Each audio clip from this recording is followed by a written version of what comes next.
السلام علیکم۔ Novel Naml by نمرہ احمد کی یہ قسط نمبر 30 ہے۔ باب نمبر 12۔ من الماس رابی ملکی دادم، میں نے پیش کیا ملکہ کو ایک ہیرا۔ وہ سورما ہوتے ہیں جو پھینکتے ہیں گوٹ، مگر وہ قسمت ہوتی ہے جو شطرنج کھیلتی ہے، اور تم بہت دیر سے جان پاتے ہو کہ وہ کون تھا جو آغاز سے ہی کھیل رہا تھا دونوں کوئنز کے ساتھ۔ ذکیہ بیگم دل تھام کر رہ گئیں، لب کھل گئے اور آنکھوں میں بے یقینی پھیلی۔ تم سارا، تم ادھر تھی، مگر کیوں؟ سہارے کے لیے بیڈ کا کنارہ تھاما، وہ بھی آہستگی سے بیٹھی، آنسو ٹپ ٹپ گر رہے تھے۔ اس نے مجھے وہاں بلایا تھا، سر جھکائے انگلی سے ہتھیلی مسل دی، وہ بتانے لگی۔ ذرا دیر کے لیے ہم 1 ماہ قبل 21 مئی کی صبح تک پیچھے جاتے ہیں، جب سعدی ہاشم کاردار کے آفس میں بیٹھا تھا تو چند میل دور اپنے آفس میں بیٹھی سارا انتقام اٹھائے کہہ رہی تھی، ماریا، میں انسٹیٹیوٹ جا رہی ہوں کلاس لینے، آپ یوں کرو سعدی کو کہو کہ جو پریزنٹیشن اس نے۔ ڈاکٹر سارا، سعدی آج نہیں آیا؟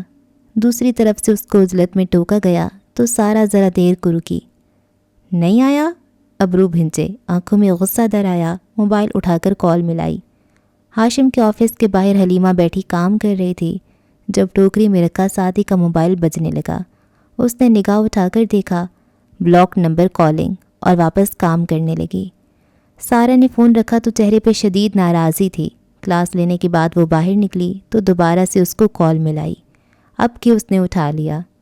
جی، وہ خود بھی اکتایا ہوا لگ رہا تھا۔ سعدی یوسف، آج آپ آفس نہیں آئے؟ دانت پہ دانت جما کر تحمل سے پوچھا۔ مجھے کچھ کام تھا۔ ہاشم کے آفس سے باہر سڑک پہ وہ گاڑی دوڑاتا گھر کی طرف جا رہا تھا۔ آج 5 بجے سے پہلے آ کر اپنا ٹرمینیشن لیٹر وصول کر لینا سعدی، کیونکہ میں مزید تمہاری بے قاعدگیاں برداشت نہیں کروں گی۔ آج نہیں آ سکو تو کل آنے کی زحمت نہ کرنا، ہم لیٹر بھجوا دیں گے۔ خدا حافظ، سختی سے بولی۔ میں گھر جا کر آپ کو دوسرے نمبر سے کال کرتا ہوں، یہ فون بگ ہو رہا ہوگا، اس نے ایسے عزلت میں کہا جیسے سارا کی بات کی کوئی اہمیت ہی نہیں۔ اف۔ شام کو وہ گھر پہ تھی جب اس کا موبائل بجا۔ ندرت بھابی کالنگ۔ جی بھابی؟ بھابی کا بیٹا بول رہا ہوں، وہ بھی خوبصورت والا۔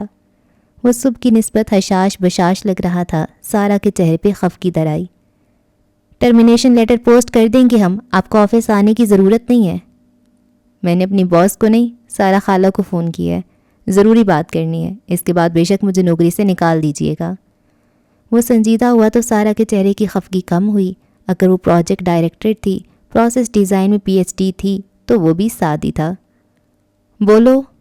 شام کو میں ساری فیملی کو اپنے ریسٹورانٹ میں اکٹھا کر رہا ہوں، آپ بھی آئیں گی کیونکہ مجھے سب کو کچھ بتانا ہے۔ میں نہیں آ سکتی، جو بتانا ہے ابھی بتا دو۔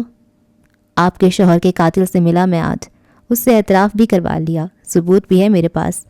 مجھے پتہ ہے آپ کو بدلہ لینے میں کوئی دلچسپی نہیں ہے، مگر کم از کم یہ تو آپ جاننا چاہیں گی کہ آپ کو اپنے بچوں کو کس سے محفوظ رکھنا ہے۔ اور سارا دھواں دھواں ہوتے چہرے کے ساتھ کھڑی سنتی گئی۔ پھر اس نے وہی کیا جو سعدی نے کہا، مگر ایک چیز پہ وہ راضی نہیں ہوئی۔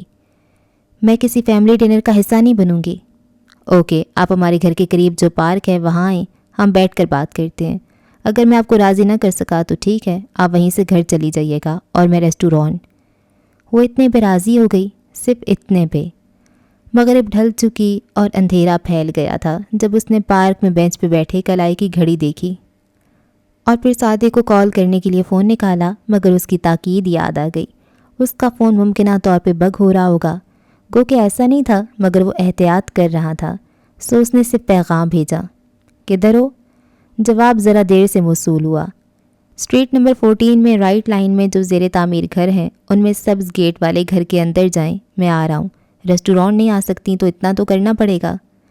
اب یہ سب سارا کی برداشت سے باہر ہوتا جا رہا تھا، مگر وہ سعدی تھا، اس کو میلو ڈرامہ کی عادت تھی، یقیناً کوئی وجہ تھی جب بھی وہ کہہ رہا تھا۔ وہ پیدل چلتی چند گلیاں عبور کر کے اس گھر کے اندر چلی آئی۔ رات کا وقت، سنسان گلی، محیب تاریکی، بجلی گئی ہوئی تھی۔ وہ اس پر اصرار منظرنامے سے نہ ڈری نہ گھبرائی، بس اس گھر کے پورچ میں بار بار گھڑی دیکھتی ٹہلتی رہی۔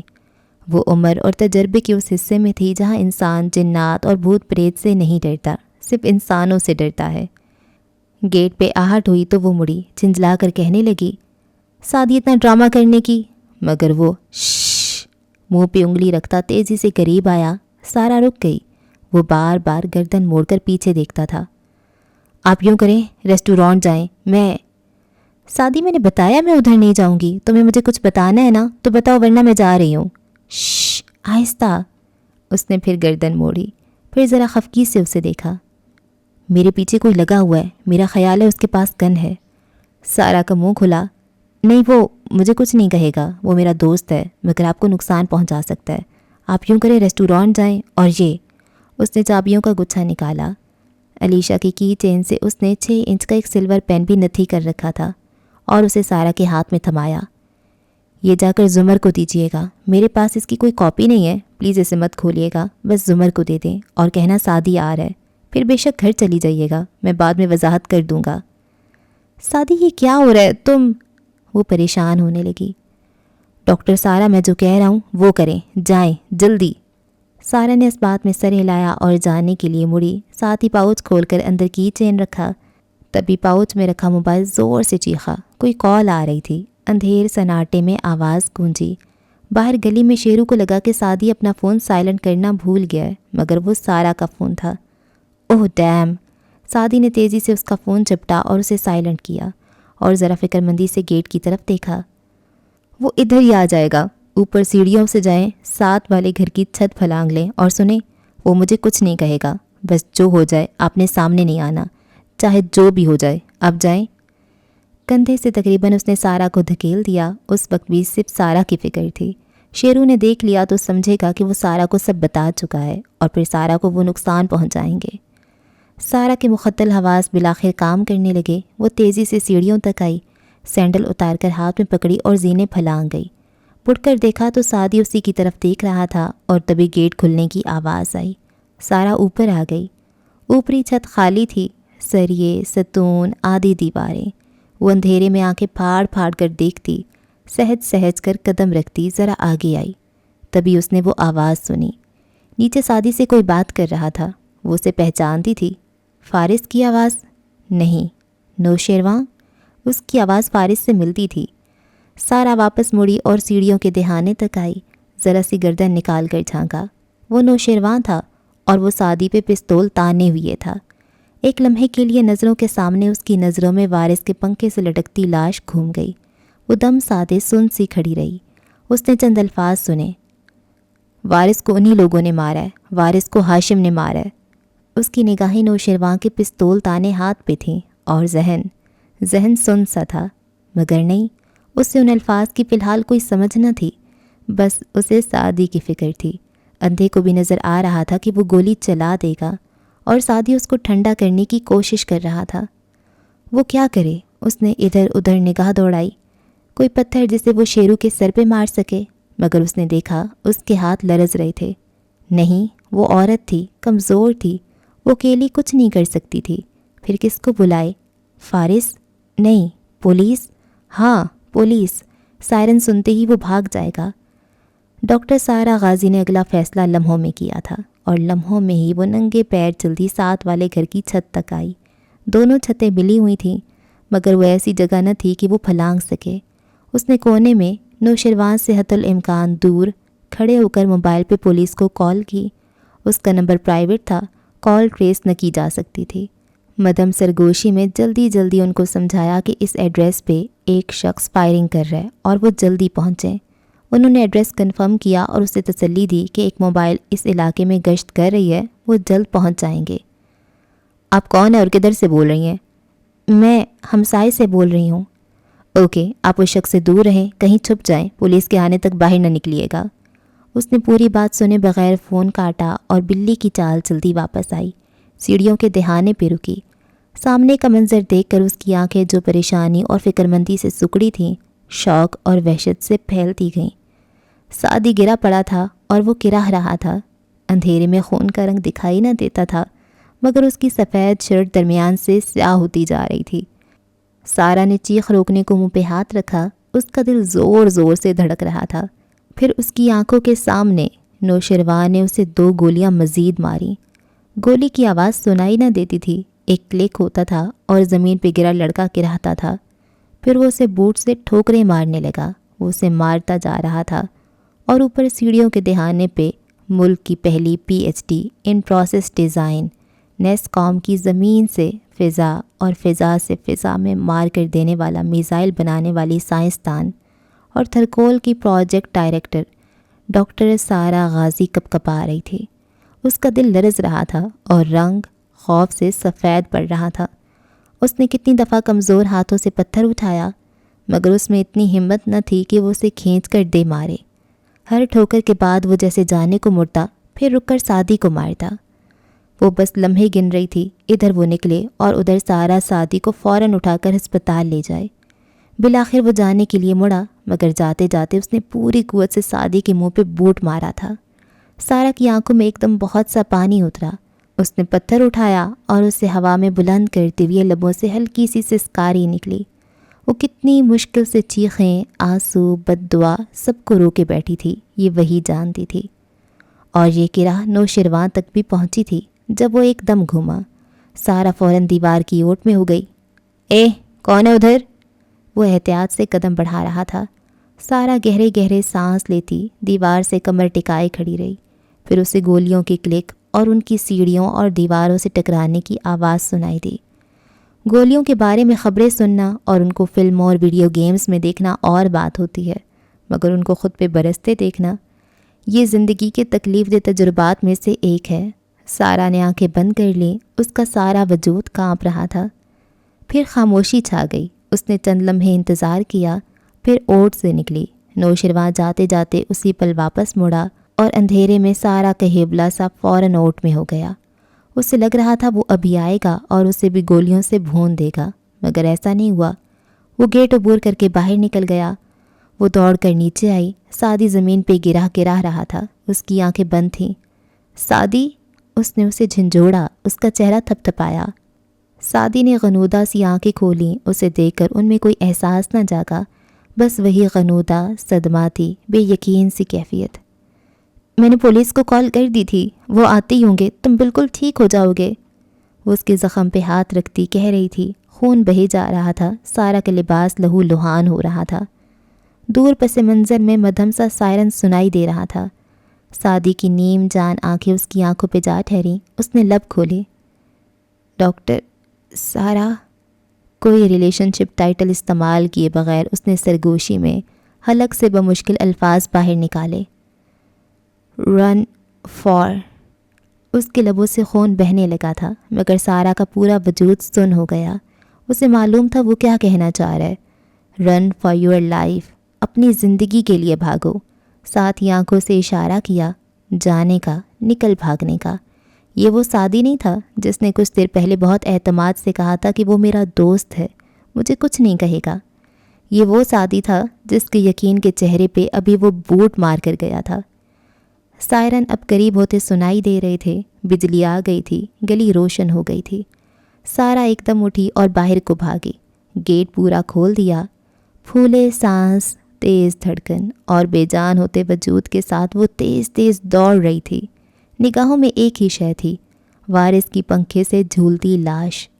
وہ راستے میں 2 جگہ گری، گھٹنے رگڑے گئے، ہتھیلیاں چھل گئیں، مگر وہ پھر سے اٹھ کر دوڑنے لگی۔ سائرن اب اسی گلی سے سنائی دے رہے تھے، لوگوں کی آوازیں بھی۔ ان کو سعدی مل گیا تھا۔ وہ مزید تیز دوڑتی گئی، یہاں تک کہ پار کے قریب کھڑی اپنی کار تک پہنچ گئی۔ اندر بیٹھ کر تیز تیز سانس لیتے اس نے خود کو نارمل کرنا چاہا۔ موبائل فرنٹ سیٹ پہ ڈالا اور سیٹ کی پشت سے سر ٹکا کر آنکھیں موند لیں۔ اسٹیئرنگ پہ ہاتھ رکھے تو وہ بری طرح کپکپا رہے تھے، دل بند ہونے کو آتا تھا۔ اور یہ تب تھا جب اس نے ایک جھٹکے سے آنکھیں کھولیں اور اسے احساس ہوا کہ اس کا پاؤچ اس کے ہاتھ میں نہیں ہے۔ سارا نے وحشیانہ انداز میں کپڑے جھاڑے، سیٹ پہ چیزیں الٹ پلٹ کیں، گاڑی سے نکل کر دیکھا۔ پاؤچ ندارت تھا، سعدی کی چابیاں، سعدی کا پین اس نے کھو دیا تھا، مگر اس وقت سعدی زیادہ اہم تھا۔ آخر وہ صرف ایک پین ہی تو تھا۔ اس نے لرزتے ہاتھوں سے کار سٹارٹ کی۔ اسے واپس اسی گلی کے دہانے پہ جانا تھا اور ایک فاصلہ رکھ کر پولیس کی موبائل کو فالو کرنا تھا۔ وہ سعدی کو جب تک ہسپتال پہنچتا نہیں دیکھ لے گی اسے چین نہیں آئے گا۔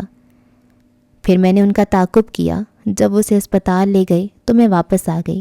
ان کے ریسٹورانٹ کال کر کے ملازم کو میں نے ہی بتایا کہ وہ کس ہسپتال میں ہے۔ اس سے زیادہ میں کچھ نہیں کر سکتی تھی۔ گھر آ کر میں کمرے میں بند ہو گئی، کپڑے بدلے، صبح کار کی سروس بھی کروائی، سارے نشان مٹا دیے۔ اسی صبح میں نے 2 + 2 کر لیے تھے اور مجھے معلوم ہو گیا تھا کہ وارث کو بھی انہی لوگوں نے مارا ہے۔ اپنے کمرے میں بیڈ پہ بیٹھی سارا جھکے چہرے اور آنسوؤں کے ساتھ بتا رہی تھی اور ذکیہ بیگم حق دق سنے جا رہی تھیں۔ مگر وہ کون تھا جس نے گولی چلائی؟ سارا نے نفی میں چہرہ ہلایا۔ میں نہیں بتا سکتی، ان لوگوں نے وارث کو بھی مارا، وہ میرے بچوں کو بھی مار دیں گے امی۔ اگر میں نے زمر کو بتایا تو وہ کہے گی کہ گواہی دو۔ میں گواہی نہیں دے سکتی، میری آنکھوں کے سامنے اس نے جیسے سعدی کو مارا ہے، وہ منظر مجھے نہیں بھولتا۔ مگر تم ان کو اتنا تو بتا دو کہ یہ کس نے کیا ہے۔ میں نے بتایا تو زمر کو پتہ چل جائے گا کہ میں ہی وہ گواہ ہوں جس کو وہ لوگ ڈھونڈ رہے ہیں۔ ان کو پتہ ہے کہ وہاں کوئی تھا، مجھے حنین نے بتایا ہے۔ زمر کہے گی گواہی دو، وہ میری جگہ ہوتی تو دے دیتی گواہی۔ اس کے پاس کھونے کے لیے کچھ نہیں ہے، میرے پاس ہے، میری بیٹیاں ہیں۔ امی جب کوئی مر جائے تو واپس نہیں آتا، وہ لوگ کس طرح اسے ہسپتال سے لے گئے، انہوں نے اس کو مار کر لاش بھی غائب کر دی ہوگی، وہ اسی طرح ہمارے ساتھ بھی کریں گے۔ وہ نفی میں سر ہلاتی روتے ہوئے کہہ رہی تھی۔ ذکیہ بیگم کا دل بھر آیا، انہوں نے اس کا شانہ تھپکا۔ مگر زمر کہتی ہے وہ زندہ ہے۔ امی زمر نے نہیں دیکھا تھا اسے سعدی کو قتل کرتے، میں نے دیکھا تھا اور اسے ہسپتال میں نے پہنچایا تھا۔ آپ مجھے بزدل سمجھتی ہیں تو سمجھیں، مگر وہ میں ہوں جس نے اس کی جان بچائی تھی۔ مگر وہ پھر بھی اسے لے گئے، جتنی بے رحمی سے اس کو وہ مار رہا تھا، اس کے بعد وہ اسے کیسے چھوڑ سکتے ہیں؟ امی سعدی مر چکا ہے کیونکہ اس نے وارث کے قاتلوں کو کنفرنٹ کیا تھا۔ میں اگر سعدی کے قاتل کو کنفرنٹ کروں گی تو ہم سب بھی مریں گے۔ وہ ایک دم وحشیانہ انداز میں چلائی تھی۔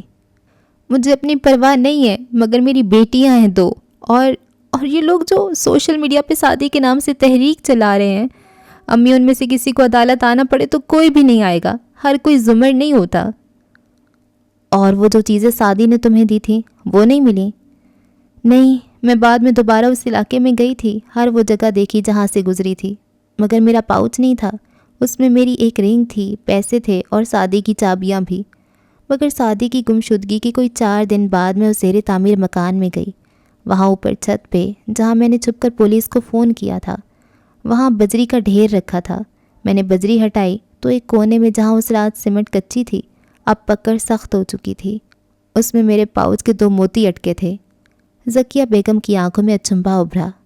مطلب؟ میں نے وہیں رکھا ہوگا پاؤچ، سیمنٹ کچی تھی اور وہ اس سے چپک گیا، بعد میں کسی نے اسے کھینچ کر اتارا تو موتی اندر ہی اٹکے رہ گئے۔ یہ پولیس کا کام نہیں ہو سکتا تھا، کسی مزدور نے کیا ہوگا اور پھر اس جگہ بجری ڈال دی۔